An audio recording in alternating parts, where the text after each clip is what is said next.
बिस्मिल्लाहिर्रहमानिर्रहीम। अस्सलाम वालेकुम नाज़रीन। JNN की भारतीय जाहरियत को बेनकाब करने के लिए खुसूसी ट्रांसमिशन ग्राउंड ज़ीरो में खुशामदीद। मैं हूं अंजला ज़िशान।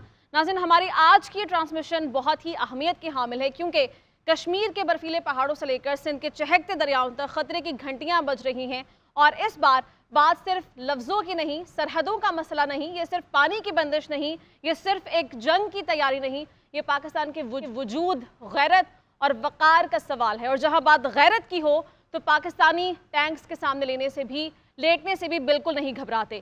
पहलगाम हमले और 26 भारतीय सयाहों की हलाकत के बाद भारत न सिर्फ पाकिस्तान पर इल्ज़ाम तराशी कर रहा है बल्कि पानी रोकने, जंग मुसल्लत करने की धमकियां भी दे रहा है, जबकि साथ ही साथ पाकिस्तान भी मुंह तोड़ जवाब दे चुका है।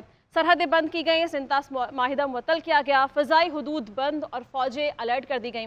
कराची से गिलगित तक न सिर्फ कौम मुत्तहिद है बल्कि खतरे के सायरन भी बज रहे हैं। दोनों एटमी ताकतें खामोशी के पर्दे में एक नई जंग के दहाने पर खड़ी हो चुकी हैं। दुनिया कह रही है कि बातचीत करो, लेकिन सरहदों पर बंदूकें बोल रही हैं। सऊदी अरब, ईरान सालसी के लिए मैदान में आ चुके हैं और ट्रंप इस सारे मामले में कन्नी कतरा कर निकल चुके हैं। जबकि पाकिस्तान की तरफ से वाज़ेह पैगाम जा चुका है कि अगर किसी ने हमारी सालमियत पर आंख भी उठाई तो हम वो आंखें निकाल देंगे, क्योंकि ये सिर्फ पानी की जंग नहीं, ये गैरत की जंग है जो हम आखिरी सांस, आखिरी सिपाही और आखिरी गोली तक लड़ेंगे। इस सारी सूरत हाल पर तजिया करने के लिए हमारे पास इंतहाई अहम मेहमान स्टूडियो से मौजूद हैं। जनाब इमरान याकूब साहब ने हमें ज्वाइन किया, इसके साथ साथ अब्दुल्ला गुल साहब दिफाई तजियाकार है हमारे साथ मौजूद होंगे। इमरान साहब, सबसे पहले तो ये मामला जहाँ से शुरू हुआ पहलगाम वाक़े से, इस पर मैं आपका मौक़िफ़ जानना चाहती हूँ। डू यू थिंक के इट मेक सेंस कि एक ऐसे इलाका जो कि 400 मीटर दूर है, वहाँ पर दहशतगर्द जो हैं वो टहलते टहलते जाते हैं, 120 चेक पोस्टें क्रॉस करते हैं और कोई उन्हें पूछने वाला नहीं है, फिर वो कन्वर्सेशन करते हैं, 20 मिनट तक फायरिंग होती है और वो अपना काम करके निकल जाते हैं। तो इंडियन आर्मी के मुंह पे खुद तमाशा है अगर ऐसा हुआ भी है तो। बिस्मिल्लाहिर्रहमानिर्रहीम। उंजला, सबसे पहली बात तो ये है कि जो आपने बात की इससे भी मुज़ाकरा है जो बात है मेरे नज़दीक वो ये है कि 4.5 किलोमीटर दूर पुलिस स्टेशन है जहाँ ये वाक़या हुआ है। देखिए, फॉल्स फ्लैग ऑपरेशन जो है हम क्यों कहते हैं, इसलिए नहीं कहते कि हमें शौक है कि हम उसको झूठा साबित करें, इसलिए कि वो वाक़या और उसके जो हक़ाइक़ हैं खुद चीख चीख के कह रहे हैं कि ये सब कुछ फॉल्स है। उसकी बुनियादी तौर पे आप ये देखें कि 10 मिनट के बाद इतना बड़ा वाक़या हुआ और सिर्फ 10 मिनट में वहाँ लोग इतने किलोमीटर दूर। आप एक बात ज़हन में रखें कि कश्मीर जैसे इलाके में फासला तय करना इतना आसान नहीं होता। कश्मीरियों के लिए आसान नहीं है तो फिर मकामी लोग, हाँ जी, नहीं, मैं तो इस वक्त कश्मीरियों के लिए बात कर रहा हूँ ना। अब आप ये बताएं कि 4.5 किलोमीटर का फासला भी तय हो गया, FIR की दरख्वास्त लिख भी ली गई, उन्हें दे भी दी गई और फिर वो FIR दर्ज भी हो गई। तो ये सारा काम 10 मिनट में हो गया और उन्हें ये भी पता चल गया कि इसमें इन्वॉल्व कौन है, ये पाकिस्तान ने इसमें। भाई खुदा की पनाह, आप अगर कोई इस तरह का ड्रामा रचाना ही है तो कोई इस तरह का तो उसमें हकाइक के करीब तर जो लगे वैसी चीज़ तो कर लें। यही वजह आप देखें हमारा जो मौक़िफ़ है उसकी तायद किस तरह से होती है। यूनाइटेड नेशन सिक्योरिटी कौंसिल उन्होंने जो इलामिया जारी किया या जो कल मुज़म्मती बयान जारी किया कल रात को, उसमें भी क्या है, उन्होंने हमारे मौक़िफ़ की तायद की। बिल्कुल, और जो कौमी सलामती कमेटी ने इलामिया जारी किया उन्होंने उसको उसका हिस्सा बना लिया इसका। और इंडिया के पूरे इसरार के बावजूद, वावेलों के बावजूद, उन्होंने किसी तौर भी पाकिस्तान को उसमें जिक्र भी नहीं किया। तो ये सारी चीजें हैं, ये पूरी आपके सामने है। ठीक है, और इस बात ना इतना इनका बयानिया पिट गया इमरान साहब के, इनके अपने मीडिया ने, इनके अपने लोगों ने इसको बाय नहीं किया है। क्या हमें अभी ज्वाइन किया अब्दुल्ला गुल साहब हैं, दिफाई तजियाकार, उन्हें भी एक बार शामिल गुफ्तगू करते हैं। अब्दुल्ला गुल साहब, वेलकम टू द ट्रांसमिशन। सबसे पहले मैं आपसे ये जानना चाहती हूँ कि बिल फ़र्ज़ जंग हो जाती है और भारत जो कह रहा है कि हमने अपनी तोपों का रुख सीधा कर लिया, पाकिस्तान की जाने मोड़ दिया है, तो डू यू थिंक कि पाकिस्तान का जो दिफाई निज़ाम है हमारा ऑब्वियसली बहुत स्ट्रॉन्ग है, क्या इंडिया उसका मुकाबला करने की अहलियत रखता है? क्योंकि इनके अपनी मीडिया इस बात से इनकारी है कि इंडिया अभी उस पोजीशन में स्टैंड नहीं कर रहा है कि हम जंग में जा सकते हैं। आपको क्या लगता है? बिस्मिल्लाहिर्रहमानिर्रहीम, बहुत शुक्रिया। जहाँ मैं दिफाई तजियाकार हूँ वहाँ मेरी पार्टी है पॉलिटिकल पार्टी तहरीक जवानान पाकिस्तान, तो मैं चाहूँगा कि उसको ज़रूर सामने रखिए। बहरहाल जहां तक ताल्लुक है पाकिस्तान के पोजीशन का, पहली बात यह है कि ये ड्रामा जो है ये पिट गया है और भारत एक झूठ छुपाने के लिए बार बार झूठ बोल रहा है। सवाल तो ये पैदा होता है कि क्या ये वाकया हुआ है या हुआ ही नहीं है, और अगर ये वाकया हुआ ही नहीं है तो बहुत जल्द आप देखेंगे, अमेरिका का भी आपने जिक्र किया कि डोनाल्ड ट्रंप पीछे हट गए, तो किसी शवाहिद और सबूत के ऊपर ही होगा ना कि वो बगैर सबूतों, बगैर शवाहिद और सिर्फ एक विक्टिम कार्ड प्ले करके जो है भारत जो है वो आगे चला जाएगा। ऐसा नहीं होता। दूसरी बात इसके अंदर जो अहमियत की है पाकिस्तान का, जहां तक आपने दिफाई बात की है, अभी ये चंद मिनट पहले एक वीडियो आई है, अभी आपने जिक्र किया भारत के साबिक कोर कमांडर का अपनी हेडलाइंस में, लेकिन साबिक कोर कमांडर को तो छोड़ दें, बात तो अब फौजी जर्नैलों की आ गई है जिन्होंने अभी चंद मिनट पहले एक प्रेस कॉन्फ्रेंस की है और उसके अंदर बकायदा यूनिफॉर्म में बैठे हुए हैं और मीडिया उनसे कह रहा है कि आए सवाल का जवाब दें, आपके पाकिस्तान की कैपेबिलिटी क्या है और आप कैसे लड़ेंगे। और वो कह रहे हैं कि आप बुज़दिल हैं, मीडिया कह रहा है आप बुज़दिल हैं और आप भाग गए हैं और शेम ऑन यू। ये अल्फाज भारतीय मीडिया उनके जर्नैलों के, उनके जो जनरल हेडक्वार्टर्स है उसके अंदर बैठ के कह रहा है मीडिया की। ये देखें, ये बड़ी गौर तलब बात है। अब आप आ जाए कैपेबिलिटी के ऊपर। पहली बात यह है कि भारत के पास जो दिफाई मैकेनिज्म है उस पर बात करते हैं। भारत जो है वो जो पहले ईस्टर्न ब्लॉक की टेक्नोलॉजी थी, यानी कि रशियन टेक्नोलॉजी, उसको अब साइड पे करते हुए अमेरिकन टेक्नोलॉजी पे ट्रांसफर कर रहा है और इसमें तकरीबन 10 साल का अरसा लगता है कन्वर्जन के अंदर। तो इसलिए पहली बात यह है कि उनकी जो मिलिट्री है वो तो वहां बैठी है। जो उन्होंने S-400 मिसाइल सिस्टम लिया है वो पूरी तरीके से नाफुजल अमल नहीं हुआ, इसलिए वो भी वहां उनका S-400 धरा का धरा रह जाता है। तीसरी जगह जो है वो उनकी है एयरफोर्स, जिसके जरिए वो कोशिश माजी में भी करते रहे हैं और शायद आइंदा भी करें। लेकिन एयरफोर्स का यह आलम है कि उनके पास इस टाइम पे 32 स्क्वाड्रन मौजूद हैं, जो कि एक्चुअली उनको 42.5 स्क्वाड्रन एयरफोर्स चाहिए। और जो उनके पास जहाज मौजूद हैं वो ज्यादातर MiG-21 है, जो उड़ते हुए ताबूत कहलाते हैं और आए दिन उनका कभी पर गिर जाता है। अब्दुल्ला साहब, इसमें भी वो कंफ्यूजन का शिकार है, उन्हें ये पता ही नहीं है कि हमने अपना अगला फाइटर जेट तैयारा जो है वो खरीदना कहाँ से है, हमने रूस से खरीदा है या हमने कहाँ पे जाना है। और हमारे जो जवान है वो ऑलरेडी चीन से अपने फाइटर तैयारे पे प्रैक्टिस उन्होंने शुरू कर दी और काफी अर्से से जारी है रिहर्सल्स, तो वो आप खुद कंफ्यूजन का शिकार है। J-10C जो है, J-10C जो जहाज है वो 4.5 जेनरेशन है और एवियोनिक्स निजाम में वो बहुत सुपीरियर है। दूसरी बात है हमारी नसर मिसाइल टेक्नोलॉजी, जिसने उनकी कोल्ड स्टार्ट डॉक्ट्रिन के ऊपर ठंडा पानी फेर के रख दिया है। और तीसरी चीज जो है वो हमारे जो शाहीन मिसाइल है, हमारा गौरी है, हमारा बाबर है और हमारे जो दीगर मिसाइल सिस्टम्स हैं वो भारत के एक एक इंच के ऊपर जो है वो फोकस हुए हुए हैं। इसमें कोई दूसरी राय नहीं है। और ये सारे मिसाइल जो हैं वो कन्वेंशनल और नॉन कन्वेंशनल, यानी कि रवायती और गैर रवायती, मतलब यह है कि न्यूक्लियर वेपन तक ले जाने की सलाहियत रखते हैं। और हमने भारत के लिए न्यूक्लियर बनाया, हमने जो है चीन और अफगानिस्तान और ईरान के लिए नहीं बनाया था। इसलिए भारत को पहले ये सुन लेना चाहिए कि हम इंडिया सेंट्रिक पॉलिसी को अपनाए हुए हैं। दूसरी बात यह है कि पाकिस्तान के जब से पैदाइश हुई है हमने एक ही दुश्मन के ऊपर फोकस किया है और वो है भारत, और हमें उसकी तमाम वीकनेसेस का इल्म है। तीसरी चीज जो बड़ी अहम है वो ये है कि अगर वो बूट्स ऑन ग्राउंड, यानी कि अपनी बर्री फौज के जरिए कोई पेशकदमी कश्मीर के अंदर करते हैं, आजाद कश्मीर की तरफ झड़प करते हैं, लाइन ऑफ कंट्रोल को क्रॉस करने की कोशिश करते हैं, तो यकीन माने पाकिस्तानी फौज और पाकिस्तानी उनको तो मद्दे मुकाबिल होगी, लेकिन जो पीछे से कश्मीरी मुजाहिदीन उनका कला कमा करेंगे, गाजर मूली की तरह काट के हम बिल्कुल ऐसे है। अब्दुल्ला साहब साथ ही रहिए। इमरान साहब, आपसे मैं जानना चाहूंगी, अभी जो हमारा दिफाई निज़ाम है उसे बड़ा अच्छा एक्सप्लेन अब्दुल्ला साहब ने कर दिया। आप ये कहिएगा कि $75 बिलियन का दिफाई बजट है इंडिया का, जबकि पाकिस्तान का इस हवाले से कंपैरेटिवली $7.6 बिलियन का दिफाई बजट है, लेकिन उसके बावजूद हमारी आर्म्ड फोर्सेज हम सब जानते हैं कि कहाँ पर स्टैंड करती है, नंबर 1 फोर्सेज है। आपको लगता है कि इंडिया जो है वो इतनी बुखलाहट में आ चुका है कि इतना बजट होने के बावजूद भी उन्हें लगता है कि हम इस काबिल हैं कि हम ये वॉर कर सकते हैं, या उनके अपने जो मीडिया उसमें तजादात देखने में आते हैं? What do you think? उंजला, अभी जब अब्दुल्ला साहब ये सारे फैक्ट एंड फिगर्स बयान कर रहे थे ना, तो मैं एग्जैक्टली यही सोच रहा था जो आपने अब सवाल किया। मामला ये है कि जंगें जो है ना वो हथियार और जहाज और ये चीज़ें काउंट ज़रूर करती हैं, लेकिन कभी भी ये जंगें सिर्फ इन गैजेट्स पे नहीं लड़ी जाती। जंगें हमेशा जज्बों से लड़ी जाती हैं, जिसका अमली सबूत हम तो 6 दफ़ा दे चुके हैं। 6 जंगें हम लड़ चुके हैं, और फिर हम पिछले 20-25 साल से जो गुरीला वार जो है जिसका शिकार हैं, उसमें आप ये देखें कि पूरी दुनिया में इस वक्त कोई फौज ऐसी नहीं जिसकी इस तरह की ट्रेनिंग हो।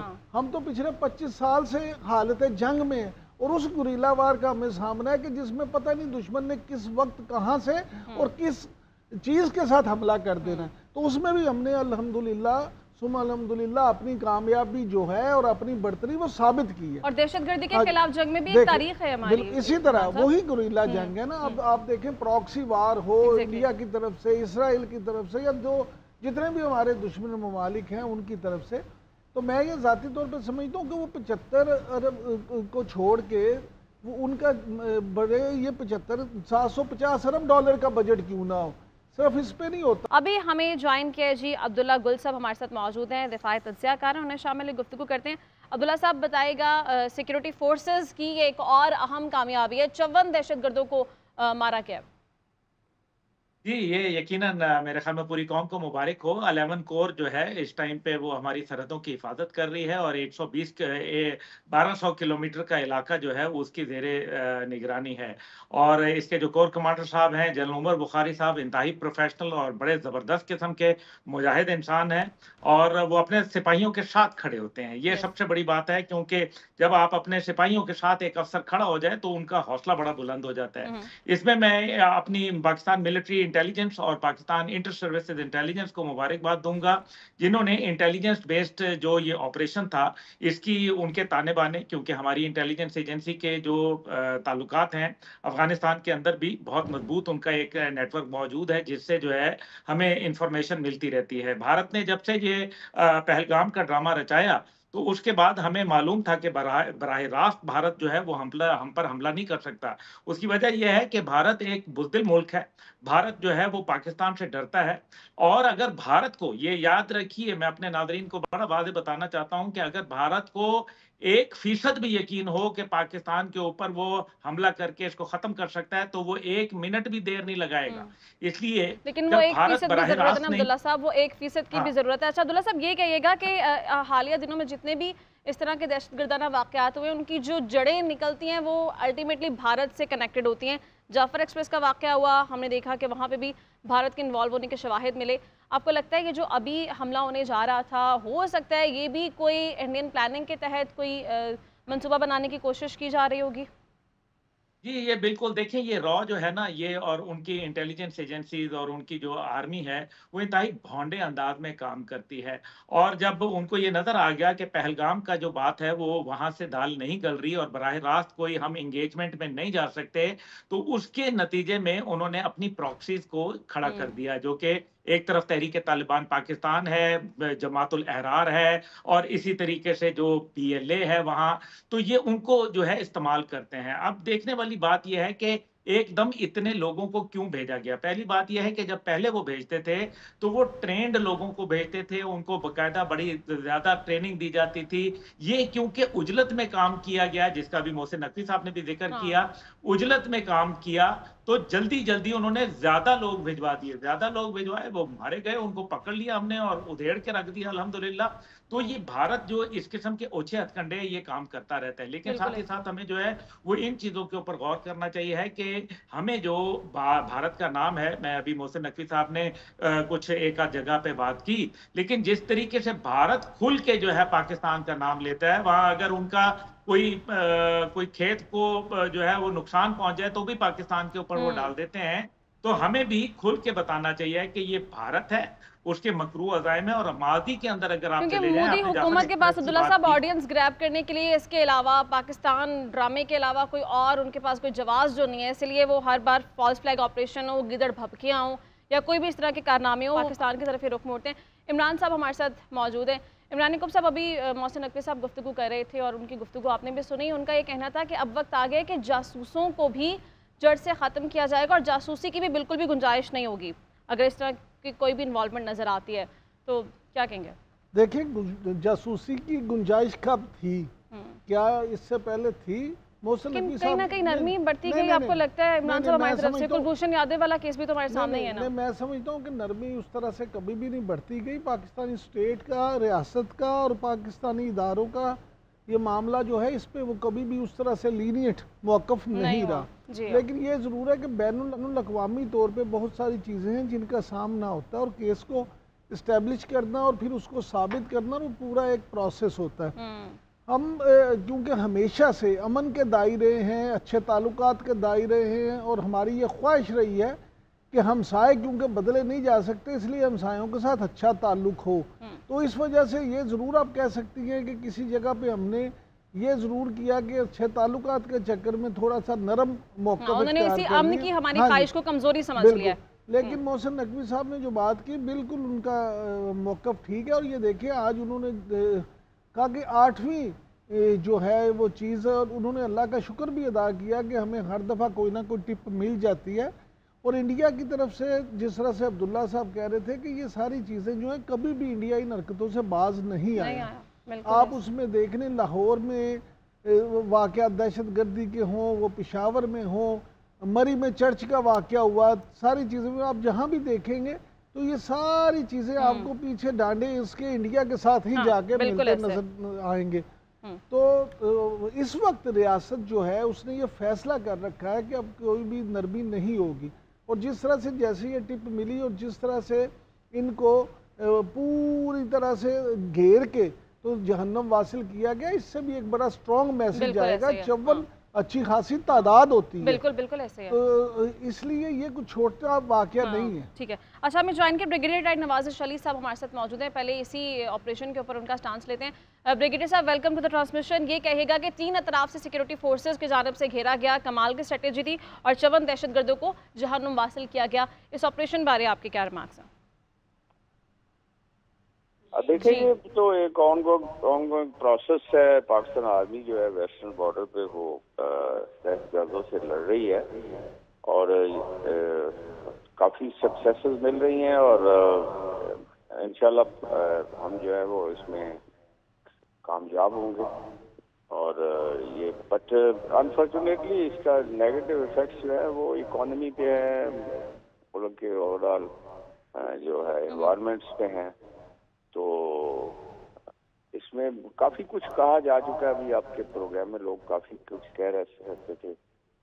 पाकिस्तान आर्मी सेक्रीफाइसेस दे रही है और देती रहेगी। Thank you. ठीक है, अभी हमें ब्रेक पे जाना है नाज़रीन। ब्रेक के बाद दोबारा आपको ज्वाइन करते हैं, हमारे साथ रहे। वेलकम बैक नाज़रीन, ट्रांसमिशन का सिलसिला जारी है। इमरान साहब हमारे साथ मौजूद हैं। इमरान साहब, आपका मैं मौक़िफ़ जानना चाहती हूँ। भारतीय मीडिया जो कि मुझे लगता है बहुत ही बौखलाहट का शिकार हो चुका है, मोदी मीडिया जो कि गोदी मीडिया होने का बार बार सबूत देता है और बार बार अपना गला फाड़ फाड़ कर अपनी तोपों का रुख पाकिस्तान की तरफ कर देने का ऐलान बार बार करता है। क्या लगता है आपको, इतनी सनसनी फैलाना और फिर उन्हें खुद को पता है कि इसमें कोई सच्चाई नहीं है, कोई हक़ाइक़ नहीं है, तो क्यों इस तरह से वो बुखलाहट का इतना ज़्यादा शिकार हो रहे हैं? देखिए उनसे ये सीधी सी बात है, इस वक्त आपको भारतीय मीडिया जो है उस पर कोई भी कमेंट करने से पहले ये देखना पड़ेगा कि उसकी बुनियादी वजह क्या है। तो फाशिस्ट हुकूमत है जो मोदी की अगर आप पिछले 15 साल की उनकी सियासत देखें तो उन्होंने वहाँ पूरे मुल्क में एक माहौल बना दिया है कि जो हिंदुत्व की बात करता है, जो एक्सट्रीमिज्म की बात करता है, जो इस तरह से उनकी सारी पॉलिसी को टो करता है, उसको अवाम में पजीराई हासिल होती है। और ये जो इलेक्ट्रॉनिक मीडिया स्पेशली इंडिया का अगर आप देखें तो वहाँ पे TRPs जो हैं उसकी दौड़ लगी हुई है। और फिर वो ये सारा मामला है कि 99% इंडियन मीडिया जो है वो इस वक्त वहाँ के जो सेठ हैं उनके कब्जे में है, वो उसके मालिक हैं। तो इसलिए वो जो सेठ हैं उनका लाला जहनीत जो है वो लाला जहनीत ये है कि आपने पैसे किस तरह से इकट्ठे करने हैं।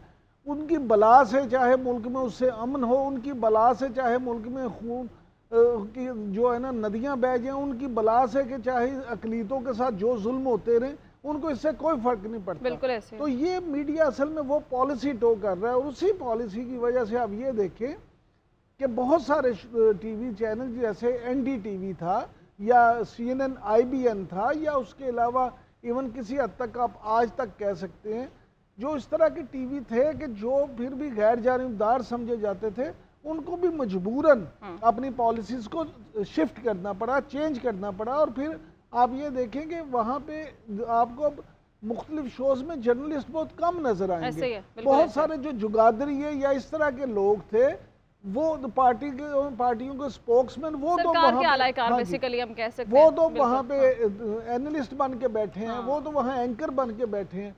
तो जब मामला ये होगा तो फिर आप उससे किसी अच्छे की उम्मीद कैसे कर सकते? बिल्कुल ऐसे। अच्छा, अब्दुल्ला साहब हमारे साथ मौजूद है। अब्दुल्ला साहब, अच्छा, इंडियन मीडिया को ये मसला तो है ही कि उनका बयानिया इतना मकबूल इस बार क्यों नहीं हुआ, साथ साथ ये मसला भी है कि सिक्योरिटी काउंसिल ने जो आज एलामिया जारी किया है, वो कहते हैं कि पुलवामा की तर्ज पर एलामिया क्यों जारी नहीं किया गया पहलगाम वाक़े के ऊपर, ये भी कहिएगा। और फेक न्यूज़ वॉच डॉग ने आज रिपोर्ट एक जारी की है जिसमें उन्होंने कहा है कि इंडियन मीडिया ने सहाफ़ती इक़्तिदार को कत्ल कर दिया है, ये अमल जो है वो कत्ल करने के मुतरादिफ करार दिया है।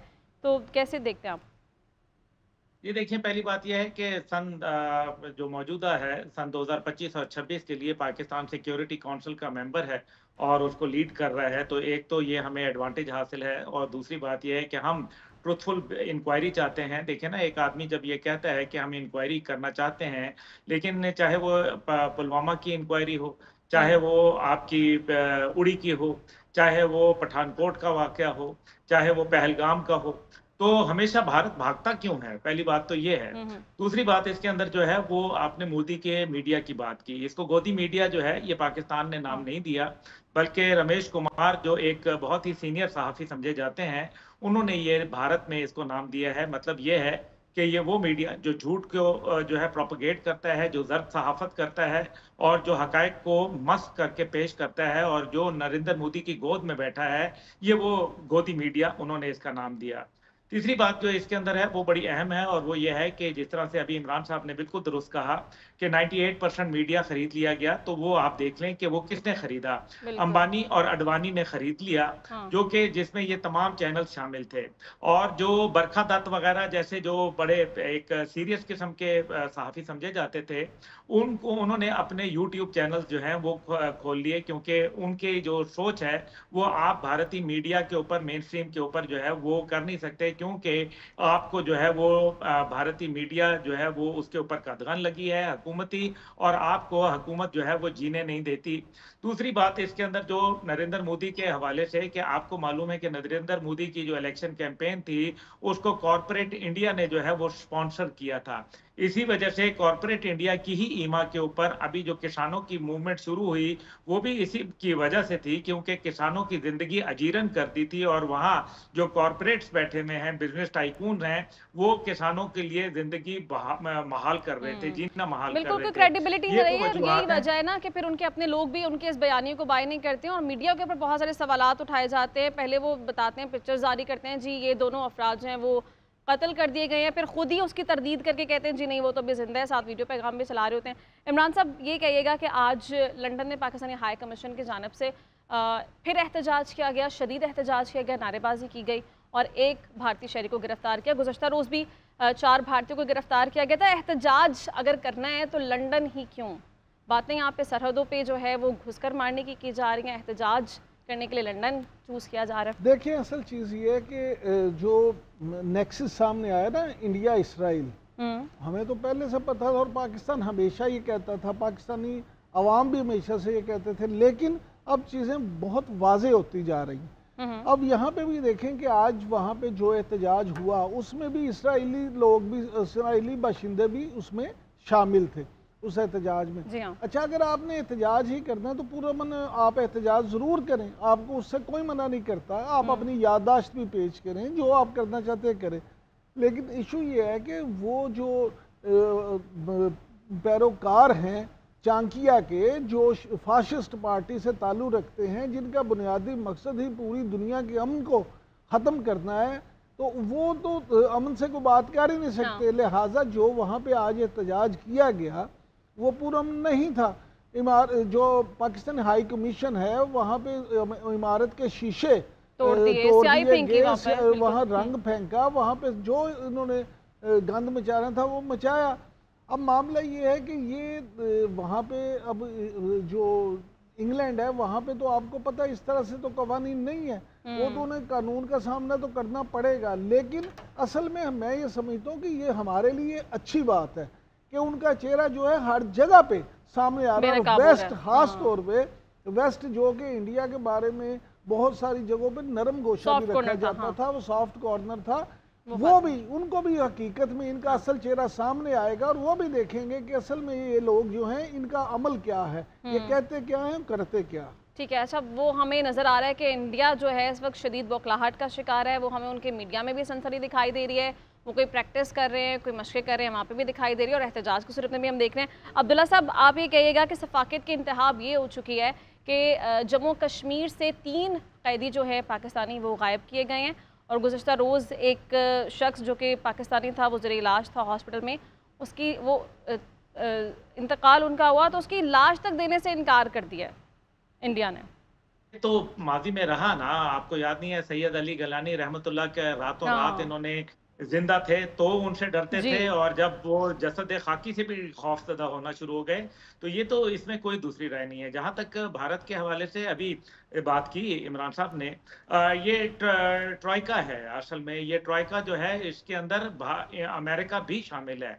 आप देख लीजिए कि ऋषि सोनक के जमाने में पाकिस्तान पर भौंकने वाले गद्दार जो थे, आदिल राजा जैसे लोग, उनको वीजा किसने दिया था? ऋषि सोनक की हुकूमत थी ना। तो फिर आपको याद है कमला देवी हैरिस वाइस प्रेसिडेंट थी अमेरिका की, और अभी जो CIA की इंटेलिजेंस चीफ हैं उनका नाम है तुलसी गैबर्ट, वो भी भारतीय निजात हैं।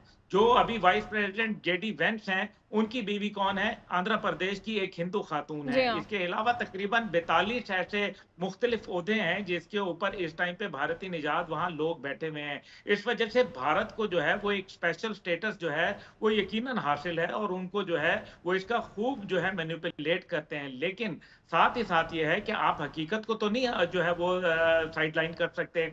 और ये जो अभी आपने बात कही है, देखिए 17 सोल्जर्स जो हैं बकायदा इजराइल के पहलगाम पहुंचे हैं, हमारे मीडिया उसको उस अंदाज में रिपोर्ट नहीं कर रहा। तो ये तमाम बातें जो हैं ये इंडिकेट करती हैं कि ये इसके और भी मकासद हैं। इसके अंदर ये भी मकसद है कि किसी सूरत अमेरिका को कोई स्पेस दी जाए ताकि वो मकबूजा कश्मीर में बैठ के चाइना को जो है काउंटर बैलेंस करने की कोशिश करे। आपको लगता है अब्दुल्ला साहब, इज इट पॉसिबल और इज दैट दिस सिंपल कि ऐसा किया जा सकता है और भारत सोच सकता है ऐसा करने के लिए?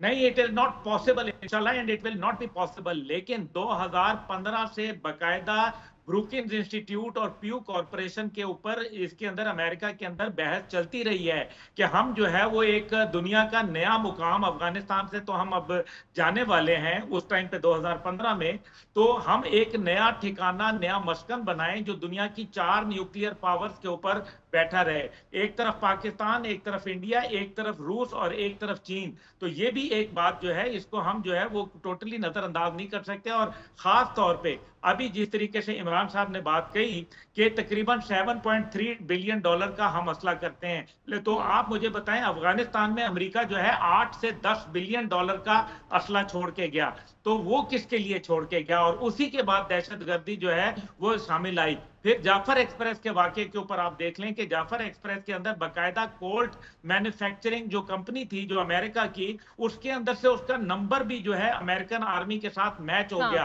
वो पाकिस्तान के खिलाफ हुआ असला। हमने उसके ऊपर जो है जो मजबूत हमें तरीका इख्तियार करना चाहिए था, हम अभी तक उसके ऊपर नहीं आ रहे। हमें कुछ मेरे ख्याल में जो पॉलिसीज हैं वो फियर की बुनियाद पे नहीं बनानी होगी, बल्कि हमें जो है वो आगे बढ़कर मुदाफियत जो जिसको कहते हैं कि ऑफेंसिव डिफेंस जो है वो अपनाना पड़ेगा, जिसका आर्मी चीफ ने अभी जिक्र भी किया कि हमें सॉफ्ट स्टेट से हार्ड स्टेट बनना है। हमने अपना सॉफ्ट इमेज नहीं पेश करना, जो हम हैं वही हैं। हमें you know a leopard can not hide it's spots. Exactly, बिल्कुल। अच्छा इमरान साहब, आपका भी मैं कमेंट लेना चाहूंगी। वैसे पाकिस्तान ने बहुत अच्छे से ये वाज़ेह कर दिया कि अब डिफेंसिव नहीं बल्कि एग्रेसिव मोड में पाकिस्तान जो है वो इंडिया के साथ पेश आएगा। मजीद क्या इकदाम पाकिस्तानी स्टेट को उठाने चाहिए इस हवाले से? देखिए, असल चीज़ ये है कि अगर आप पाकिस्तानी पॉलिटिक्स की बात करें तो उसमें सिपह सलार का जो किरदार है उसको आप किसी तौर भी माइनस नहीं कर सकते।